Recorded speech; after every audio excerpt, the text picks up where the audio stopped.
Immigrants, we get the job done. Or so the song goes. So we all know that when it comes to labor, the United States loves immigrants. And one of the most unique stories of American immigration and labor actually comes from the Philippines. In particular, it's the story of Filipino women who became nurses throughout the country's hospitals. Hey guys, I'm Sana, this is AJ Plus, and today I want to talk a bit about why there are so many Filipino nurses in the United States and what that says about the history of Filipino Americans and Filipino labor.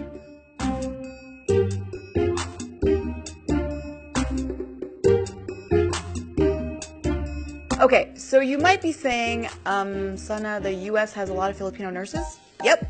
Here's what's up.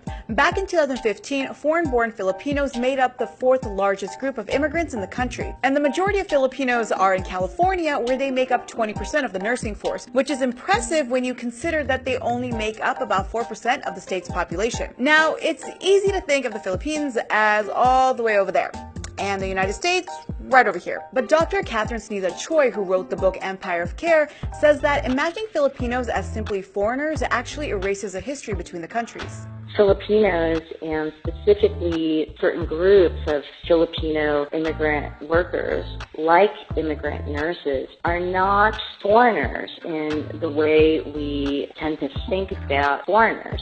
They actually have historical interaction with Americans. And that interaction begins like so many other immigrant interactions, with colonization. The Spanish colonized and ruled the archipelago we now call the Republic of the Philippines for a few centuries. In 1898, the Americans and the Spanish went to war, and it ended with the signing of the Treaty of Paris. As a result, the Americans got a lot of territories from the Spanish, one of which was the Philippines. But the people of the islands didn't welcome the Americans. They wanted their independence, not more colonizers. That resistance led to the 3-year-long Philippines-American War from 1899 to 1902, and it was fought between U.S. forces and Filipino nationalists. And it was a brutal war for Filipinos. It killed 20,000 combatants and 200,000 civilians as a result of the violence, diseases like cholera and malaria, and even famine. When the war ended, the Philippines came under the colonial control of the United States. And that's when the story of the Filipino nurses begins. Like in its other colonies, the United States began the Americanization of the islands after setting up a government in the Philippines. You also had American colonial officials going to the Philippines and exposing Filipinos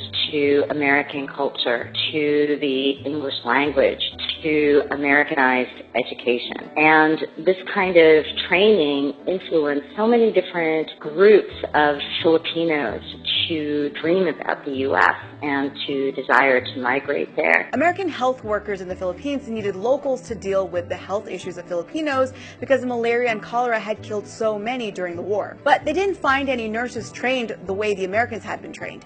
And so they began recruiting Filipino women to work as what were called volunteer auxiliary and contract nurses. Around the same time in 1903, President William Taft passed a law that allowed and funded certain Filipino students to study in American colleges. And this led to the first wave of Filipino nurses coming to the United States, and it also led to a lot of the nurses staying. They even established their presence with organizations like the Philippine Nurses Association of New York, and the waves of Filipino nurse migration continued throughout the 20th century, especially as the United States opened up its borders a bit more. During World War II, more Filipino nurses were trained to serve in the U.S. military, and during the same time, the Philippines came under Japanese occupation. After the war ended, the United States granted the territory independence in 1946, and 2 years later, the State Department introduced the Exchange Visitor Program, a little something created to push back against Soviet influence. You know, bring more people into the United States and show them what the capitalist good life is actually all about. Because of the decades-long colonial relationship and education in English language, the Philippines became a model country for the program, and the nurses led the way. The program was so successful that it actually encouraged more Filipinos to go into nursing. The number of nurses in the Philippines jumped over 700%, from 7,000 in 1948 to over 57,000 in 1953. The program also encouraged the building of more nursing schools in the Philippines.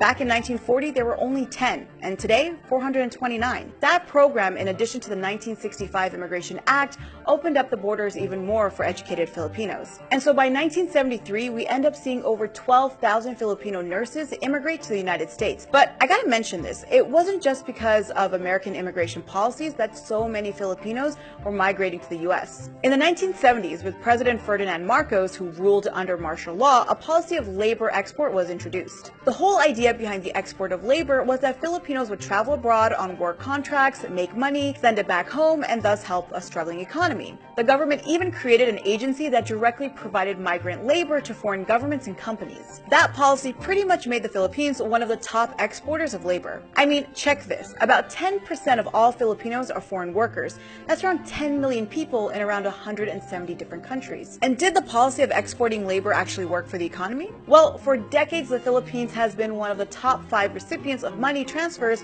from migrant labor. Shout out to Western Union. Not sponsored. Take, for instance, how in 2015, over 3 million Filipinos left the country to work abroad. They sent back $28.5 billion, which made up about a tenth of the Philippines' total GDP. So exported labor is a big deal for the Philippines, and it really does get to the heart of the Filipino immigrant experience, whether in a country like Saudi Arabia or in the United States. And it's equally important to note that despite the so-called success of the export of Filipino labor, it's come with a lot of sacrifice, struggle, and vulnerability. Take, for example, Filipino nurses here in the United States who are professionals but still face discrimination. The vulnerability of being immigrant nurses can also be connected to being exploited by being assigned sometimes the most undesirable kinds of work on the nursing floor, or being assigned on the most undesirable shifts.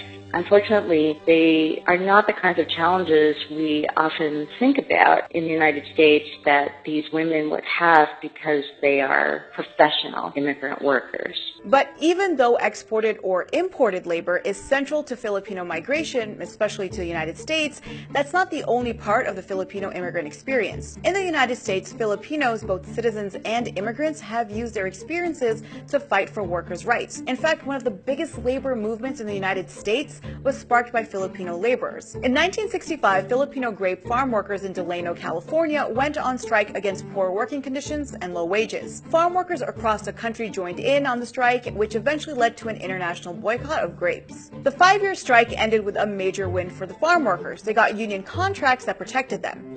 So Filipinos, immigrants, and citizens have been and remain a central part of the U.S.'s social fabric. They've not only provided labor in industries that needed it the most, but at times have also protected it.